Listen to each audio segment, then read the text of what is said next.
मीठे भाइयों और बहनों, यदि आपको अपनी अवस्था बहुत बढ़िया बनानी है, खुशनुमा, आनंद से भरपूर, ज्ञान से भरपूर, हर बात को आप, हर व्यक्ति को आप परख सकें, ऐसी शक्ति से भरपूर यदि आपको बनाना है और सतयुग में ऊंच पद पाना है, तो बाबा के जो 4 सब्जेक्ट हैं, है ना, ज्ञान, योग, धारणा और सेवा, इन चारों सब्जेक्ट को आपको 100% पुरुषार्थ करना पड़ेगा। चारों सब्जेक्ट पर ज्ञान को पूरी तरह गहराई से एक एक शब्द के अर्थ को समझना होगा। बाबा के दिल से योग लगाना होगा, माने बाबा के दिल में कौन सी बातें हैं, तब हम बाबा के दिल तख्त नसीब बनेंगे। और जब ज्ञान के एक एक अर्थ को समझेंगे और बाबा के दिल से हमारा संबंध होगा, तब जीवन में धारणा होगी, और जब धारणा होगी तो सेवा भी बहुत अच्छे तरीके से होगी। नहीं तो हम स्थान विशेष में, व्यक्ति विशेष में हम उलझे रहेंगे, फंसे रहेंगे। इसकी मुरली सुने, उसकी मुरली सुने, ऐसा हमारे मन में एक व्यथा बनी रहेगी। यदि आपको विषय विकारों से, बुराइयों से बचना है, तो बाबा की रियल सेवा करनी होगी। और बाबा की मुख्य सेवा क्या है? बाबा की मुरली। बाबा की मुरली जो है वो संपूर्ण ज्ञान है। बाबा ने सन 1936 से लेकर और 2018 तक पूर्ण ज्ञान सुना दिया है। इसके बाद अब कोई नया ज्ञान सुनाना या नए व्यक्ति का उपयोग करने की ज़रूरत नहीं है। बस जो 2018 तक बाबा ने जो ज्ञान सुनाया है, उसी पर विचार सागर मंथन करने की ज़रूरत है। और वो विचार सागर मंथन इस संसार का प्रत्येक व्यक्ति कर सकता है। उस विचार सागर मंथन करने के लिए बाबा ने कोई अथॉरिटी पर्सन कोई ऐसा नियुक्त नहीं किया है। एक तन नियुक्त किया था बाबा ने, एक तन ब्रह्मा बाबा का। और वो ब्रह्मा बाबा का कौन सा तन? वो केवल साकार तन की बात नहीं है, वो अव्यक्त तन का उपयोग किया था बाबा ने। और दादी के तन में भी प्रवेश करके शिव बाबा ने ब्रह्मा बाबा के अव्यक्त तन का ही उपयोग किया। ये बात बड़ी गहरी समझने की है। तो ये जो ज्ञान मुरली है, आप ये समझकर इसे आप नहीं भेज रहे हैं यदि कि अरे ये तो पता नहीं मधुबन से प्रसारित है कि नहीं है, कि ये महारथी भाई की है कि नहीं है, ऐसे असमंजस में यदि पढ़कर आप जो 3 बजे सवेरे उठाकर बाबा हमें बातें बताते हैं और वही बातें हम YouTube के माध्यम से, मुरली के माध्यम से आपके पास तक भेजते हैं, इस सेवा को आप भी कर सकते हैं। मतलब हर एक को चांस है, संसार के हर एक बच्चे को चांस है। वो सवेरे अमृत बेले उठे, बाबा से योग लगाए, मुरली का बहुत बारीकी से मंथन चिंतन करे, और वो भी इस सेवा को कर सकता है। इसमें सबको चांस है, इसमें कोई स्थान विशेष की बात नहीं है। तो इसे आप जितने ज़्यादा से ज़्यादा लोगों को आप व्हाट्सएप के माध्यम से, फेसबुक के माध्यम से, जो भी सोशल मीडिया के माध्यम है, जितने ज़्यादा से ज़्यादा लोगों को भेजकर उन्हें फिर फ़ोन करके यदि आप प्रेरित करते हैं, आप इसके चमत्कार स्वयं देखेंगे। ये हमारे गहरे अनुभव की बात है। हाँ, हमने पहले इसी तरह की सेवाएं की हैं और इस तरह की सेवा करके बाबा से वो वरदान प्राप्त किया कि मुरली के एक एक शब्द का अर्थ हमें बाबा के द्वारा समझ में आ रहा है और बाबा के द्वारा ही हम ये अर्थ आप तक भेज रहे हैं।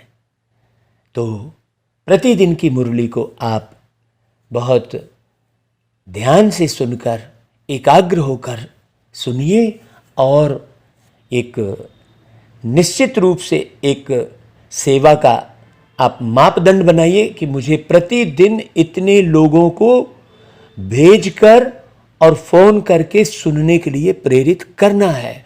क्यों? क्योंकि संसार के प्रत्येक व्यक्ति तक जब ये मुरली का ज्ञान नहीं पहुंचेगा तब तक आप इस भ्रम में ना रहें कि विनाश हो जाएगा। कदापि नहीं होगा। मुरली के माध्यम से ही बाबा प्रत्यक्ष होंगे और कोई दूसरा प्रोग्राम केवल एक मीडिएटर बनेगा। लेकिन बगैर मुरली के ज्ञान को समझे कोई भी व्यक्ति बाबा को नहीं समझ पाएगा। इसलिए मुरली पर ही पूरा ध्यान केंद्रित करते हुए आप इस मुरली को ज़्यादा से ज़्यादा लोगों तक भेजें और उन्हें सुनने के लिए प्रेरित करें। तो आज 6 जुलाई 2022 की मुरली में बाबा ने कहा कि मीठे बच्चे, परमात्मा का बनने से तुम बगैर कौड़ी खर्चे सेकंड में जीवन मुक्ति का अधिकार पा लेते हो। निश्चय हुआ और वर्षा मिला। अब आप जो बाबा की मुरली को आप भेजेंगे उसमें आपका कोई खर्चा नहीं हो रहा है। प्रोग्राम वगैरह ऑर्गेनाइज करने के लिए तो आपको बहुत मेहनत मशक्कत करनी पड़ती है, लेकिन अभी जो आपको ये सोशल मीडिया का माध्यम प्यारे पिता परमात्मा ने आपके हाथों में डायरेक्ट दे दिया है, उसका उपयोग आप ज़्यादा से ज़्यादा करके और अच्छी रीति, ऐसा नहीं कि हम फोटो भेज रहे हैं, गुड मॉर्निंग भेज रहे हैं, भोग की थाली भेज रहे हैं, उससे क्या सेवा होनी है। उससे हम अपना और सामने वाले का दोनों का समय हम वेस्ट करते हैं। और मुरली भेजेंगे तो समझ लीजिए ये मुरली तो डायरेक्ट शिव बाबा की चलाई हुई है। तो जो भी पढ़ेगा उसका कनेक्शन सूक्ष्म रूप में शिव बाबा से जुड़ ही जाएगा। इसलिए मुरली मुख्य है। देखो बाबा ने कहा शुरूढ़ बुद्धि, शुरूढ़ बुद्धि माने समझदार बुद्धि। जो शुरूढ़ बुद्धि मतलब जो शुरू को समझते हैं कि ये जिंदगी कहां से शुरू हुई है और किस प्रकार हमने बिताई है, जो इस बात को गहरे से समझते हैं। कहां से शुरू हुई भाई ये जिंदगी? वास्तव में जिंदगी की शुरुआत तो संगम युग से ही हुई है, बाकी तो हम मरे हुए ही थे। बाबा ने आकर हम मृत तुल्य आत्माओं को, अज्ञान में बुझी हुई आत्माओं को ज्ञान की ज्योति जगाकर हमें जगाया है। तो शुरूढ़ बुद्धि बच्चों का कर्तव्य कौन सा है? सच्ची यात्रा करना और कराना। सच्ची यात्रा कौन सी है भाई? ज्ञान की यात्रा, याद की यात्रा है, धारण करने की यात्रा और सेवा की यात्रा। यही 4 यात्राएं हैं। यही चारों धाम की यात्रा कहलाएगी। ज्ञान, योग, धारणा और सेवा। इसे सही अर्थों में करेंगे तब ही आप सफल होंगे। नहीं तो आप ऐसी सेवा कर रहे हैं जिसका परिणाम आपको बल्कि उल्टा ही मिल रहा है। अब आप देखिए कि आप गुड मॉर्निंग, ओम शांति, आप भोग की थाली और इसकी फोटो उसकी फोटो भेजकर आप कोई भी ज्ञान स्पष्ट नहीं कर पाएंगे, बल्कि आप अपना समय और सामने वाले का समय भी व्यर्थ गंवा रहे हैं। उसे मिटाने में समय जाएगा, उसके मोबाइल का डाटा वेस्ट होगा। सूक्ष्म विकर्म है ये। तो सच्ची यात्रा करना और कराना, यही शुरूढ़ बुद्धि बच्चों का कर्तव्य है। सच्ची यात्रा करना। सच्ची यात्रा है, बाबा ने कहा मन मना भाव, मतलब अपने मन को चारों विषयों के आधार पर पूरी तरह तैयार करना। बाबा ने जो 4 सब्जेक्ट दिए हैं, तब आप अपने मन को अच्छी रीति मना सकेंगे इस भाव की सेवा के लिए। जब तक आपके चारों सब्जेक्ट पक्के नहीं होंगे तब तक आप मन मनाभाव की स्थिति नहीं बना पाएंगे। इस यात्रा से और धक्कों से भी बच जाएंगे आप। कई बाबा के बच्चे हमें फोन करते हैं, कहते हैं हमें घर वालों ने धोखा दिया, बाहर वालों ने धोखा दिया। वो कारण यही है कि हम जो सच्ची सेवा करनी है वो नहीं कर रहे हैं। हम स्थान विशेष और व्यक्ति विशेष में फंसे हुए हैं। हम बाबा में अपने दिल को नहीं लगाए हैं। जैसे बाबा कल्याणकारी है, परमात्मा कल्याणकारी है, वैसे शुरू बुद्धि बच्चे परमात्मा के समान कल्याणकारी होंगे। हाँ, जैसे बाबा जो दिल से याद करेंगे उनके पास चले जाएंगे। ऐसा थोड़ी है कि वो जाति धर्म और योग्यता अयोग्यता देखते रहेंगे, है ना भाई। बाबा तो सबके पास जाएंगे ना, सबकी सेवा करेंगे ना बाबा। वैसा ही बाबा किसी व्यक्ति विशेष को महान नहीं बोल रहे हैं। बाबा तो सर्व बच्चों को महान बोल रहे हैं जिन्होंने बाबा को अच्छी रीति समझा है। हाँ, बाबा तुम बच्चों को कौन सी बात कहते हैं जो तुम सबके कान में सुनाते रहो? कौन सी बात कहते हैं? बाबा कहते, बच्चे तुम मुझे याद करो। किसी देहधारी को याद नहीं करना है। तो दुनिया में किसी को भी याद करते हैं तो उसके व्यवहार को याद करते हैं, उसकी बातचीत को याद करते हैं, उसके मार्गदर्शन को याद करके वैसा बनते हैं। वैसे ही बाबा को याद करना मतलब बाबा की मुरली के डायरेक्शन के आधार पर अपने जीवन का निर्माण करना और सबके जीवन का निर्माण करना, यही बाबा की याद कहलाएगी। देहधारी को याद करेंगे तो देह अभिमानी बन पड़ेंगे। अब देहधारी की याद का मतलब क्या हुआ? जो देह के भान में आकर अपने अहंकार में अटका है, जो देह के भान में आकर अपने सुख साधन जुटा रहा है और उसको सेवा का नाम लगा रहा है, ऐसे देहधारियों से बचना। इसलिए सदैव समझो कि देहधारी सब मरे पड़े हैं। हाँ, केवल बाबा की मुरली पर ध्यान दो। हमें बाबा को याद करना है। बाबा की याद कब आएगी? जब मुरली अच्छी रीति हमारे हृदय में छप जाएगी। उसको बाबा ने कहा था एक दिन कि याद की फांसी में लटके रहो। फांसी में लटक गए मतलब इस देह दुनिया दौलत से समाप्त हो गए। इच्छाओं से अपेक्षाओं से अपने आप को खत्म कर दिए। यदि बात सबके कान में सुनाते रहेंगे बाबा की यही बात, तो सबकी तकदीर जग जाएगी, है कि नहीं भाई? गीत सुनते हैं ना आप, तकदीर जगा कर आई हूं, है ना भाई? ओम शांति। भाई देखो, जो भगवान के बच्चे बन जाते हैं उन बच्चों की तकदीर बनाने में कोई खर्चा नहीं लगता है क्या भाई? पूछ रहे बाबा। आप सोचो, किसी भी बच्चे ने माँ बाप के पास जन्म लिया तो उस बच्चे को माँ बाप के वर्षा पाने का कोई खर्चा लगा क्या? भाई पैदा होने से ही बाप की मिल्कियत का वर्षा मिल जाता है। अखबार में भी लिखते हैं ना कि फलाने वारिस का जन्म हुआ। बच्चे को कोई खर्चा लगा क्या? नहीं। जन्म लिया, उनको कोई खर्चा नहीं। कोई बहुत धनवान है, बच्चे नहीं है, तो अडॉप्ट करते हैं। अब बच्चे का कोई खर्चा लगा क्या जो अडॉप्ट हुआ? कुछ भी नहीं। तो यहां भी गाया जाता है, सेकंड में जीवन मुक्ति। दुनिया वाले भल जीवन मुक्ति का अर्थ नहीं जानते हैं। अब यह तो जानते हो कि विश्व के मालिक जीवन मुक्त देवताएं थे।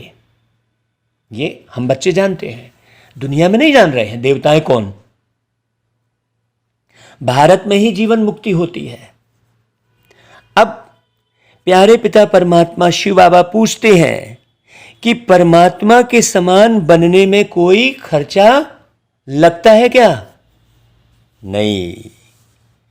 बस समझा और कहा बाबा मैं आपका हूं। गाया भी जाता है, जनक को सेकंड में जीवन मुक्ति मिली, है ना भाई। अब जनक का अर्थ मतलब कोई एक राजा थोड़ी है, जनक को राजा दिखाया है, मतलब जितने भी जन हैं उनमें से जो स्वयं की कर्मेंद्रियों पर राज्य कर लेता है वो सेकंड में जीवन मुक्त हो गया।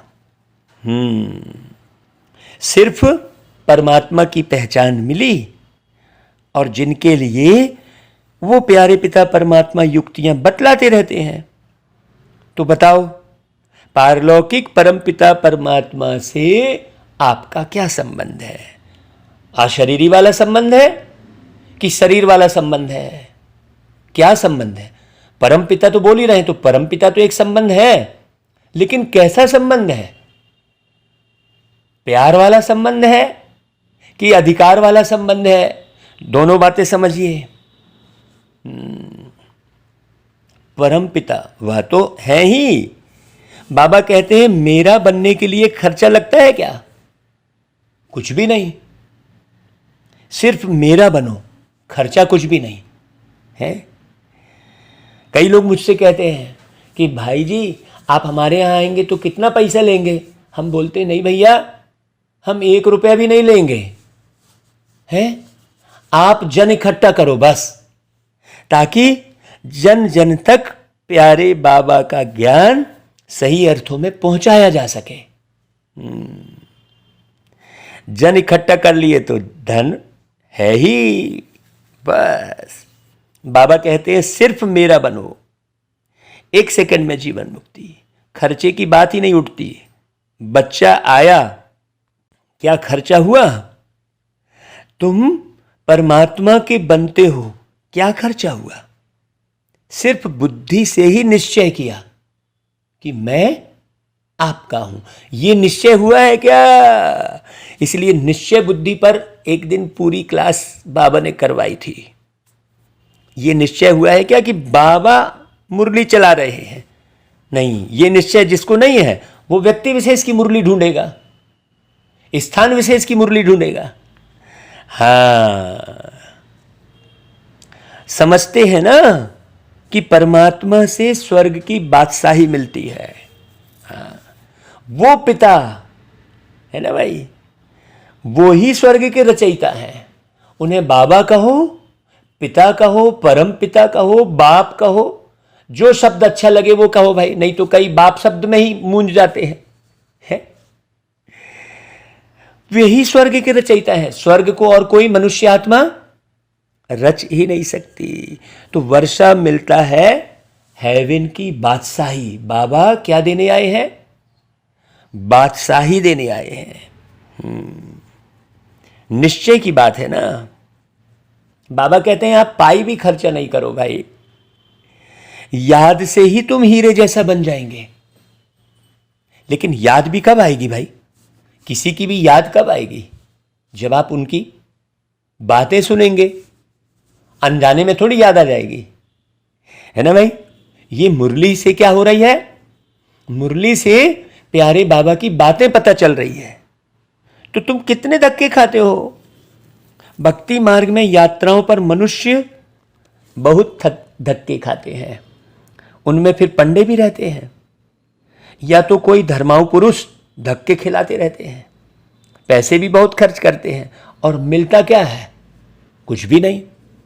आप जो दर्शन घर में मूर्ति के कर रहे थे, वही तो आप चारों धाम की यात्रा करने गए तो वही वैसी ही मूर्ति मिली आपको देखने के लिए। सोचो, पैसे भी बहुत खर्च करते हैं। यह तो प्यारे पिता परमात्मा शिव बाबा समझाते हैं, बहुत है, परंतु किसकी तकदीर में नहीं है, तो बुद्धि में बैठता ही नहीं। कोई युक्ति निकालो, बाबा कह रहे हैं, जो धक्के खाने वालों को बचाएं। अमृत बेले बाबा से जब बुद्धि का योग लगता है तो बाबा बहुत सारी युक्ति बताते हैं, हम उसे तुरंत लिखने बैठ जाते हैं, और वही कई बार हम अमृत बेले ही व्हाट्सएप पर भेज देते हैं कई बार। बाबा ने कहा बस बाबा की मुरली सुनो है और जाकर सुनाओ। यदि आप सुना नहीं सकते तो ये माध्यम बाबा ने बनाया है, आप इसे भी भेज सकते हो। देखो बाबा मुरली में भी वही बात कह रहे हैं, यह कोई बड़ी बात नहीं है। किसको क्या बोलना चाहिए, क्या करना चाहिए, ये तो बाबा मुरली में पूरा समझा ही रहे हैं भाई। ट्रेन में यात्रा करने जाते हैं, क्या युक्ति निकालें, बाबा जैसी युक्ति बतलाते हैं, वह कोई अजुन अमल में लाए नहीं है। बाबा कह रहे हैं देखो जमाने भर के प्रोग्राम बना लिए, खूब प्रदर्शनी बना ली हैं, खूब जो है पद पोस्ट बना लिए, सोचो। लेकिन बाबा स्पष्ट कह रहे हैं अभी कोई लाया नहीं है अमल में। कोई को भी प्यार से समझाना चाहिए है, लेकिन वो प्यार से समझाते नहीं है। पतित पावन ज्ञान के सागर से आपका क्या संबंध है, ऐसे प्यार से पूछना चाहिए। आपने मुरली पूरी सरलग पढ़ ली और उसमें प्यार नहीं समझ में आया लोगों को, तो कैसे वो मुरली सुनेंगे? सोचने की बात है। जैसे बाबा प्यार के सागर हैं, वैसे प्यार का स्वरूप बनाकर मुरली चलाना है बाबा की। तो इस समय तक बाबा को समाचार नहीं लिखा है कि बाबा इस धंधे में मैं लग गया हूं, ऐसा कोई नहीं लिखा है। देखो जैसे ब्रह्मा बाबा ने सारे धंधे मिटाकर और इसमें लग गए थे, प्यारे बाबा हम भी सारे धंधे हटाकर आपके धंधे में लग गए हैं बाबा। मुरली मुरली और मुरली।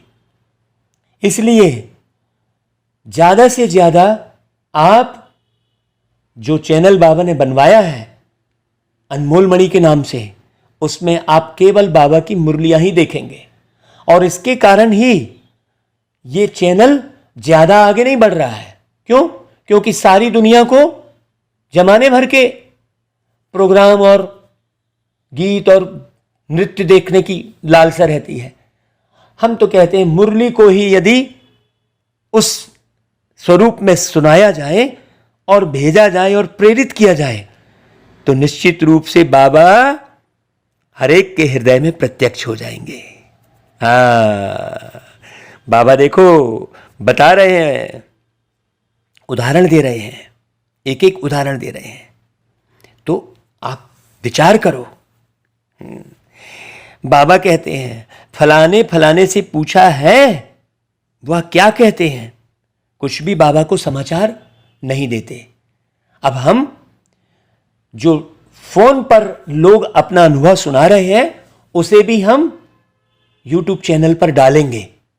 आपको खुद समझ में आएगा कि मुरली सुनने के बाद नए लोगों ने क्या कहा, जो फोन करके कहा है वो भी हम YouTube पर डालेंगे।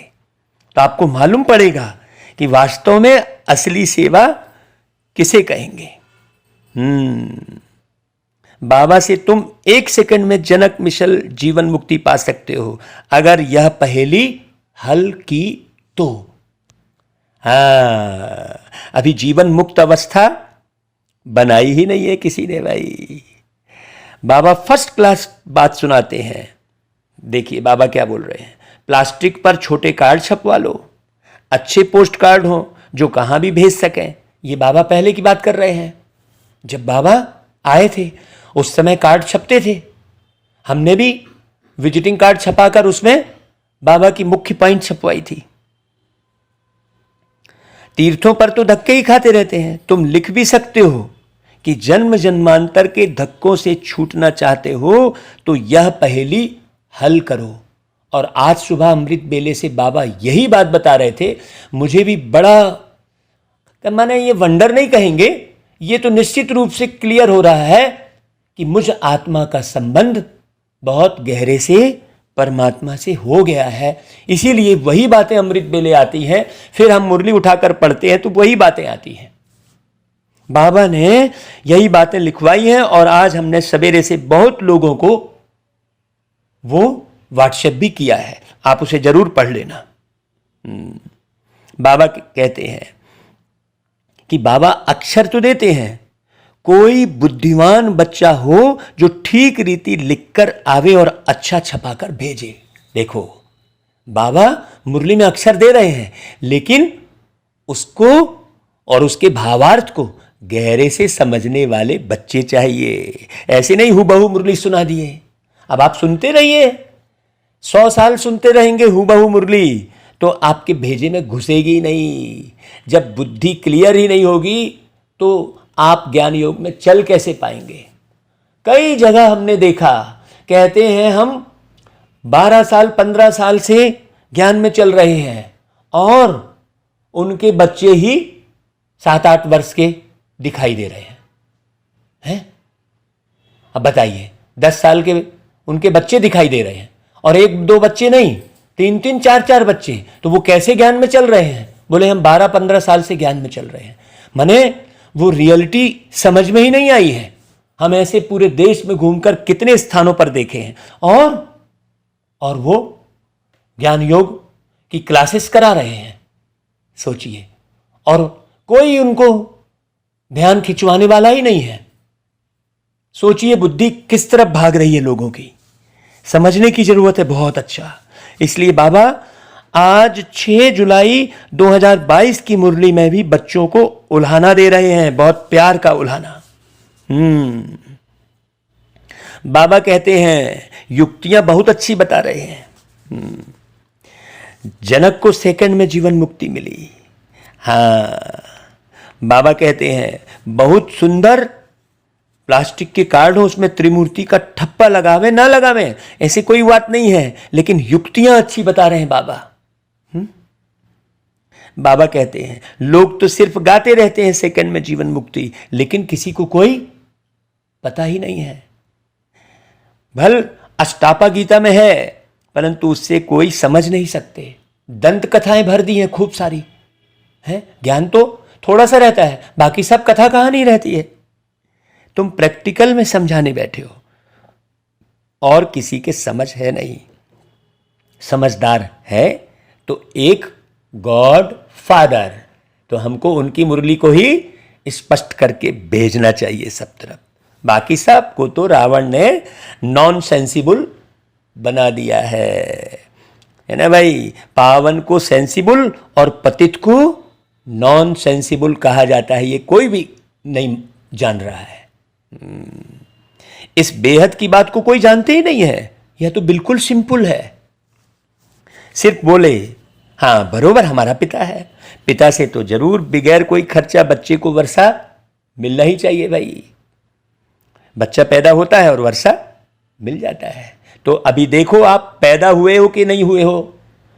आप बाबा के घर में पैदा यदि हो गए तो फिर आप साकार में कोई बच्चे पैदा नहीं करेंगे, ना नाती पोते की इच्छा रखेंगे। नहीं तो कई लोग ऐसे मिलते हैं, वो ज्ञान में चल रहे होते हैं, उनको कोई ध्यान ही नहीं देता उनकी तरफ। वो कह रहे होते हैं हम 40 साल से ज्ञान में चल रहे हैं, और हमसे पूछते हैं।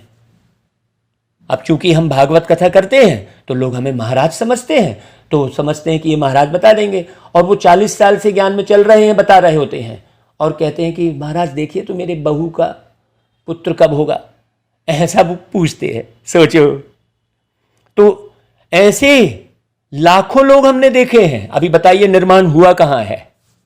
ऐसे 1-2 का उदाहरण नहीं है। तो सोचो कितना गहरा समझना है। बाबा कहते हैं एक ही परमात्मा है जिनको पतित पावन कहा जाता है। यहां तो है ही रावण का आसुरी राज्य। अब तो यह ईश्वर पिता है, कहते भी है ना हेवनली गॉड फादर। फादर कह रहे हैं मतलब वो पिता है, तो उनसे ही हेवन का वर्षा मिलेगा ना भाई। हेवन कहा ही जाता है नई दुनिया को। पुरानी दुनिया का तो महाविनाश बिल्कुल सामने खड़ा है। उसके पहले आप अच्छे से समझ जाओ तो नई दुनिया में आ जाओगे, नहीं तो बेहोश ही रहोगे। एक दिन की नींद में ही कितना बेहोश रहते हैं। सोचो, जितना देरी होती जाएगी मनुष्यों को विनाश का निश्चय आता जाएगा। मनुष्यों को दिल में आता भी जा रहा है। समझते हैं कल भी लड़ाई छिड़ सकती है, यह भी समझते हैं मौत तो सामने खड़ा है। तुम भी बतलाते हो, हम प्रजापिता ब्रह्मा कुमार कुमारियां हैं, शिव बाबा के बच्चे तो हैं ही, वर्षे के हकदार बन जाते हैं। बस सिर्फ बाप और वर्षे को याद करो। हाँ, बाबा कहते हैं कार्ड में भी यह अक्षर डालने हैं। भाई आज तो यूट्यूब माध्यम है और सरल माध्यम है। यह एक ही पहेली हल करो तो 1 सेकंड में बगैर कौड़ी खर्चा जीवन मुक्ति मिल सकती है। सिर्फ बाप और वर्षे को याद करने का है, बस स्वर्ग का मालिक बन जाएंगे ना। हाँ, स्वर्ग में भी नंबरवार पद तो है ना। ज्ञान से फिर आप ही समझ जाएंगे कि हमको क्या करना है। यहां पैसे आदि की तो कोई बात ही नहीं है। बाबा हमेशा बच्चों को कहते हैं मांगने से मरना भला। अभी भाई हम जो भी कार्य कर रहे हैं इसमें हमारा कोई बहुत धन तो खर्च हो नहीं रहा है। अमृत बेले उठ के बाबा जो बता रहे हैं उसको यूट्यूब पर रिकॉर्ड कर ले रहे हैं। हाँ, उतनी व्यवस्था तो बाबा कर ही देते हैं। तो बाबा से वर्षा पा लिया, फिर मांगते क्यों हो इतना ऊंचा वर्षा। यहां मांगते वही है जिन्होंने वर्षा पाया नहीं है। भाई माँ बाप दोनों चाहते हैं कि एक लड़का वारिस हो, है। तुम अभी बाबा के बच्चे हो ना, सब फादर कहते तो हो ना। भाई बाप तो आत्माओं से बात करते हैं। अरे लड़के तो तुम हमारे हो ना, फिर मुझे और वर्षे को क्यों नहीं याद करते हो, बाबा कह रहे हैं।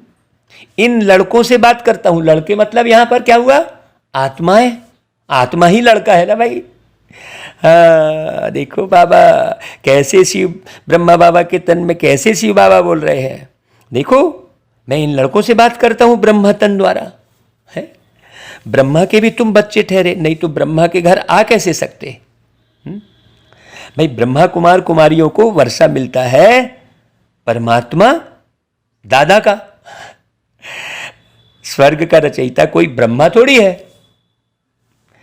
तुम्हारा गुरु तो कोई ब्रह्मा नहीं है। दुनिया में तो लोग गुरु ब्रह्मा, गुरु विष्णु, गुरु देव महेश्वराय कह देते हैं, लेकिन परम सदगुरु एक परमात्मा शिव है। ये तो छुपा हुआ है ज्ञान। तो बाबा कहते हैं सदगुरु तो एक ही परमात्मा शिव है। या ब्रह्मा भी उनसे ही सीखते हैं। ऐसे नहीं सीख कर वह चला जाएगा तो हम गद्दी पर बैठ जाएंगे, नहीं। अभी तो देखो सारी दुनिया में क्या चल रहा है, वो गद्दी वाली ही बात चल रही होती है। ऐसा होता नहीं है। सतगुरु एक ही है, बाकी सब बच्चे हैं उनके। हम सब उनसे सीखकर सदगति को पाते हैं। भाई बच्चे जो हैं वो सर्विस बहुत कर सकते हैं, बहुत चांस है। बाबा कह रहे हैं मंदिरों आदि में भी जाकर समझा सकते हो। इसलिए हमारा पूरे समय ये ओना लगा रहता है कि कौन सी पिक्चर दिखा लूं। अभी हमने एक नई युक्ति बाबा के ज्ञान को समझाने की रची है, जो बाबा ने अमृत बेले दी है, कि भाई जितने भी भक्ति मार्ग की वीडियो हैं उनको दिखाकर और उसके वास्तविक अर्थ को समझाने का कार्य कर सकते हैं, ताकि उनकी भक्ति की बात स्पष्ट हो जाए। जब तक भक्ति की बात स्पष्ट नहीं होगी तब तक ज्ञान क्लियर नहीं होगा। वो तो उलझे रहेंगे, ये देवी वो देवता, है कि नहीं भाई। तो ये सेवा, इस सेवा में कोई खर्चा नहीं है। वीडियो बने बनाए हैं, बस खाली एक टीवी का जो है टीवी की व्यवस्था करनी है और एक हॉल में जितने 50, 100, 200 लोग बैठ जाएं, बस उनको पिक्चर दिखाकर और उसका अर्थ स्पष्ट करेंगे। और उसके लिए हम निस्वार्थ भाव से तैयार हैं भाई आपके यहाँ आने के लिए। बाबा ने बहुत अमृत बेले उठा उठाकर एक एक बात को स्पष्ट किया है। तो बच्चे सर्विस तो बहुत कर सकते हैं, कोई काम करके दिखावे।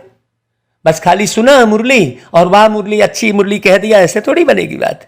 बाबा जो युक्ति बताते हैं बड़ी ही इजी है। बाबा जांच करते रहते हैं, देखें कहाँ से समाचार आता है कि बाबा ट्रेन में हमने 10-20 से यह प्रश्न पूछा। एक से प्रश्न पूछेंगे तो 10 सुनेंगे ना भाई। बाबा उस समय की युक्ति बता रहे हैं। घर में बैठे किसी को समझाया, यह कोई बड़ी बात थोड़ी ही है।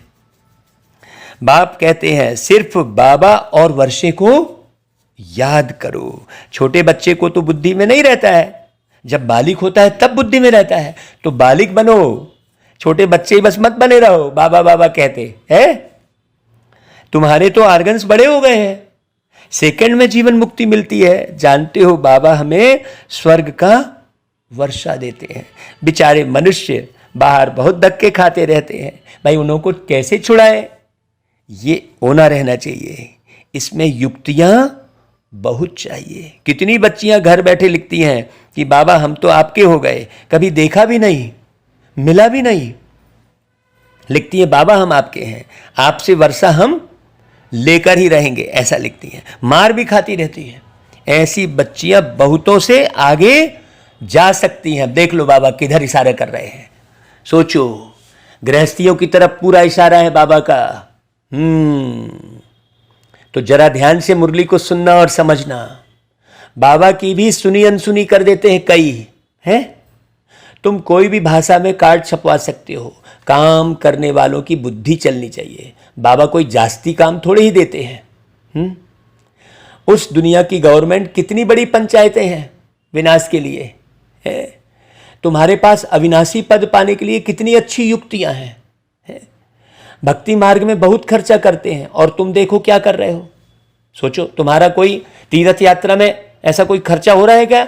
सोचो, बाबा उस खर्चे के भेंट में बात कर रहे हैं, कोई एडिशनल खर्चा नहीं।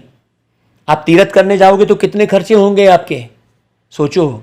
यदि आप बाबा के ज्ञान में नहीं होते तो बाहर का खा रहे होते, तो होटलों में खा रहे होते तो कितना खर्चा हो रहा होता। आप पिक्चर देख रहे होते तो कितना खर्चा हो रहा होता। सोचिए, बाबा के ज्ञान में चलने से कितना खर्चा बच गया। तो भक्ति मार्ग में तो बहुत खर्चा है। ये प्रसाद वो चढ़ावा है, यहां तो कोई चढ़ावे वाली बात ही नहीं है। तुम 1 सेकंड में जीवन मुक्ति पाते हो। तो सेंसिबल जो बच्चे हैं वह बाबा को सेवा करके बताएं। उस समय बाबा ने कहा था कार्ड छपा कर दिखावे। हम कितना सहज बाबा से वर्षा ले रहे हैं। मनुष्य तो कितने दुखी होते हैं, कितने तो यात्रा में बीच से ही लौट के आ जाते हैं। गरीब बेचारे बहुत भटकते हैं। देखो बाबा का इशारा कितना गहरा है, उन बेचारों पर तरस पड़ता है प्यारे बाबा को। तुम गॉडफादर के बच्चे हो तो तुमको तो स्वर्ग में आना ही चाहिए ना। यहां तुम नरक में क्यों पड़े हो भाई? या कोई बताने वाला चाहिए ऐसा उन गरीबों को जाकर जो नाले के ऊपर पड़े हैं। सोचिए, और शराब और उसके चक्रव्यूह में फंस गए हैं। ऐसे बच्चों को कौन समझाए भाई? वो भी तो आत्मा है ना। सोचिए कितनी गहरी बात बोल रहे हैं बाबा। तुम किसको भी समझा सकते हो कि अल्लाह को याद करो। अब देखो बाबा का इशारा और किधर गया, अल्लाह के घर जाने के लिए। वहां से ही तुम आए हो, हैं। बाबा कोई धर्मभेद वाले है ही नहीं शिव बाबा। सोचिए, शिव बाबा के तो सारे बच्चे हैं, चाहे वो किसी भी धर्म के हो। उनको ये बताना है भाई वहां से ही तुम आए हो।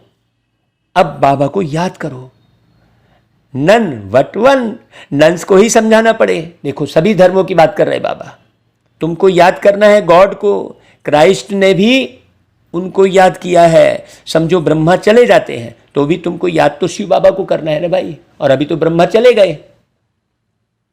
अब आप काहे उलझे पड़े हो कि बाबा इनके तन में आ रहा है, उनके तन में आ रहा है। सोचो, सोचो भाई, शरीर तो छूटेगा ही। तुम अपने पास बाबा को बुलाओ। जो अपने पास बाबा को बुला नहीं सकता है ना, वही भटकेगा जमाने भर में। तुमको याद तो उनको ही करना है। शिव बाबा कहते हैं सिर्फ मुझे ही याद करो, किसी देहधारी को याद नहीं करना है। देही अभिमानी बनना है। देहधारी तो सब मरे पड़े हैं, मतलब जो देह के भान में है। देहधारी का मतलब जो अभिमान में है देह के, अपने सुंदर चेहरे के भान में है, वो मरा हुआ ही कहलाएगा। अपने फैशन के ध्यान में है, वो तो मरा ही कहलाएगा ना भाई। सोचो बहुत अच्छे से। कई अपने घर के भान में है, मेरा इतना बड़ा बंगला है, वो भी मरा पड़ा है। कई जो है आश्रम के भान में है कि मैंने इतने सारे आश्रम खोल लिए हैं, मैंने इतने सारे आश्रम बना लिए, वो भी मरे पड़े कहलाएंगे। अभी समझना देहधारी कौन है, इस पर बहुत गहराई से समझना। जो स्वाद के भान में है वो भी मरे पड़े हैं। कृष्ण जी को माखन खाते दिखाते हैं, और माखन क्या है? बेस्वाद है। माखन में कोई स्वाद नहीं होता, ना वो मीठा होता है, ना वो नमकीन होता है, ना वो खट्टा होता है, कोई स्वाद नहीं होता है। तो माखन खा के क्या समझा रहे हैं बाबा और कृष्ण जी को जो दिखाया है भक्ति मार्ग में कि स्वाद से परे रहकर जीवन जियो। तो अच्छे से समझना, बाबा कहते हैं जो इस प्रकार का जीवन जिएगा वही मुझे याद कर पाएगा। उसको ही कहेंगे मामेकम याद करो। दुनिया में तो एक दो को दुख करते रहते हैं, दुखी करते रहते हैं। यहां हम एक बात कान में सुनाते हैं, है बहुत ईजी, अलफ और बे, बाबा और शिव बाबा और बादशाही को याद करो। मन मनाभाव का अर्थ ही यही है, बाकी तो सब है डिटेल। बाबा कल्याणकारी हैं तो बच्चों को भी कल्याणकारी बनना चाहिए। ऐसा नहीं उलझे फंसे हैं किसी भी नाम रूप में। हाँ, कहेंगे हम फलाने की मुरली सुनते हैं, तो वो भी तो नाम रूप में फंसना कहलाया। जैसे वो लोग कहते थे हम बिड़ला मंदिर जा रहे हैं, अब बिड़ला मंदिर जा रहे हो कि लक्ष्मी नारायण का मंदिर जा रहे हो, सोचने की बात है। वही हाल है। बाबा कहते बच्चों को भी सबूत देना है। आज हमने कितनों का कल्याण किया। कल्याण करने के लिए घूमना पड़ता है भाई, साकार में उतरना पड़ता है? ऐसे नहीं घर बैठे बैठे सब हो जाएगा, नहीं। धर्म स्थापना अर्थ भी धक्का खाना पड़ता है। हम ऐसी यात्रा सिखलाते हैं जो कब दूसरी यात्रा करनी ही नहीं पड़ेगी। मन मना भाव, यात्रियों के पिछाड़ी लग जाना चाहिए, बाबा कह रहे हैं। बड़ी शुरूढ़ बुद्धि चाहिए, समझदार बुद्धि चाहिए, बाबा कह रहे हैं। अच्छा भाई, मीठे मीठे सिकिलरे बच्चों प्रति माता पिता बाप दादा का याद प्यार और गुड मॉर्निंग। रूहानी बाप की रूहानी बच्चों को नमस्ते, और हम रूहानी बच्चों की रूहानी माता पिता बाप दादा को याद प्यार गुड मॉर्निंग और नमस्ते बाबा। अभी धारणा के लिए सार बहुत अच्छे से समझना है। देखो, हीरे जैसा बनने का साधन है शिव बाबा की याद। इसलिए शिव बाबा की याद से बगैर कौड़ी खर्चा विश्व की बादशाही मिल जाएगी। इसलिए निरंतर एक शिव बाबा की याद में रहना है। और शिव बाबा की याद में कौन रह पाएगा भाई? जो बाबा की बातों के अर्थ को बहुत अच्छे से समझेगा, दिल की बातों को समझेगा। जब दिल जुड़ेगा तो ही याद आती है किसी की भी। दूसरी पॉइंट, मांगने से मरना भला। इसलिए प्यारे शिव बाबा से सब कुछ मिल गया, इसलिए मांगना नहीं है ना भाई। कल्याणकारी बन सबको सच्चा रास्ता बताना है। कोई भी युक्ति निकालो। हाँ, बाबा ने तो लाखों युक्तियां दी हैं, हमने उसे अलग डायरी नोट करके बिल्कुल बनाई हुई है। ज्ञान की डायरी अलग, योग की डायरी अलग, धारण करने की डायरी अलग, और सेवा की डायरी अलग। ऐसी 4 डायरियां बनाई है भाई। हाँ, तो सेवा की डायरियों में खूब सारी सेवाओं की युक्तियां हैं, लेकिन कोई करने वाला एक नहीं मिलता है। अभी सब उलझे फंसे हैं स्थान विशेष में, व्यक्ति विशेष में। हाँ, हम देखते हैं जो मुरली हम भेज रहे होते हैं और उसको 50 लोग भी, 100 लोग भी नहीं सुन रहे होते हैं। और कई तो कहते हैं हमें और क्या सुनना है, हम तो 50 साल से चल रहे हैं। कई ऐसे भी कहते हैं। कई जगह फोन पे जैसे बात होती है तो कहते हैं हम तो 50 साल से सुन रहे हैं, हमने तो पूरा सुन लिया। अरे सुन लिया तो फिर स्थापना क्या है? कितने बच्चे तुमने बनाए हैं? आप जरा ये तो बताओ, है कि नहीं भाई? तो बहुत गहरे समझने की जरूरत है। अच्छा भाई, वरदान, सर्व खजानों को कार्य में लगाकर बढ़ाने वाले योगी सो प्रयोगी आत्मा भव। जो भी बाबा दे रहा है उसे सबको बांटना है निस्वार्थ भाव से। भाई प्यारे बाबा शिव बाबा और ब्रह्मा बाबा ने बच्चों को सर्व खजाने प्रयोग के लिए दिए हैं, ऐसे नहीं अपने पास रखने के लिए। हाँ, हम तो समझ गए, अब हमको और कुछ नहीं समझना है। नहीं, जो जितना प्रयोगी बनते हैं, प्रयोगी की निशानी है प्रगति। अगर प्रगति नहीं होती है तो प्रयोगी नहीं है। योग का अर्थ ही है प्रयोग में लाना। तो तन, मन, धन या वस्तु जो भी प्यारे बाबा के द्वारा मिली हुई अमानत है, उसे अलबेलेपन के कारण व्यर्थ नहीं गंवाना। अपने शानो शौकत में धन खर्च कर रहे हैं, मनोरंजन में मन लगा रहे हैं और अपने तन की सुंदरता और तन के श्रृंगार के भान में ही उलझे हैं, अपने तन के दर्द, तकलीफ, बीमारी में ही उलझे हैं। नहीं, ऐसा अलबेलापन नहीं होना चाहिए, बल्कि उसे कार्य में लगाकर 1 से 10 गुना बढ़ाना। बाबा ने कहा था बीमारी आई मतलब सेवा का चांस और बढ़ गया। तो कम खर्च वाला नशीन बनना, यही योगी सो प्रयोगी आत्मा की निशानी है। अच्छा भाई, फिर स्लोगन, विकर्मों और विकारों का त्याग करना ही सच्चा त्याग है। अभी सोचो, सबसे बड़ा विकार क्या है? शरीर का भान। और सबसे बड़ा विकर्म क्या है? सबसे बड़ा विकर्म है दैहिक दृष्टि। हाँ, देह की दृष्टि, देह की सुंदरता, वस्तु की सुंदरता, जरूरत है नहीं है, उसमें आकर्षित होकर हम संग्रहण करके रखे हुए रहते हैं। ये सब सूक्ष्म बातें हैं। इसे वही समझेगा गहरे से जो बाबा की याद में रहेगा सारा दिन। ओम शांति।